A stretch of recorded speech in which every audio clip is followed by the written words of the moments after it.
I should find the page, but it's kind of knowledge without action is pointless in a sense, and action without knowledge is misdirected, or without kind of, it will lead you astray. And I think this is something that in traditional societies or religious societies was very much understood, that knowledge for the sake of knowledge doesn't do anything for the human condition, but knowledge should always be directed towards something. And then there's this kind of distinction between knowledge and wisdom. Yes.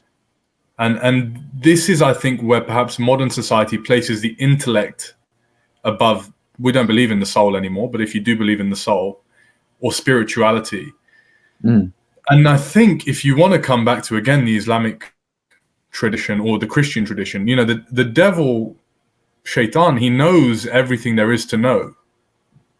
He's supremely smart. He's super, super clever.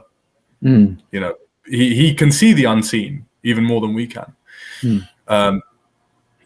And he has all this intellect, but it doesn't make him believe or submit. Yeah, because he believes in God. An atheist. He believes in God. He knows God, but he still doesn't follow what God asks him to do, which is kind of where you can see the separation between knowledge and wisdom, because a wise person adheres to what God is asking them to do. Right. But Orientalists are very, very knowledgeable. They might know more about Islam than the common Muslim, yet they don't reap any of the rewards that it has to offer. No, because they view it as an intellectual exercise. Yeah, just interesting knowledge. Where Islam is calling for a moral context for our knowledge. That why are we doing these things? What benefit do they bring to us, rather than just acquiring knowledge for knowledge's sake, which is ultimately futile and not profitable. No, so that's quite an interesting distinction you're making. And this is what I would say is modern philosophy or modern education in general.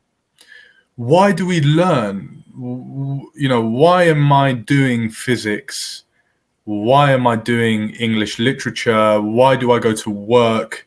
The question of why seems to have somehow got lost along the way. And the answer in the modern world doesn't seem to be very satisfactory, to me at least.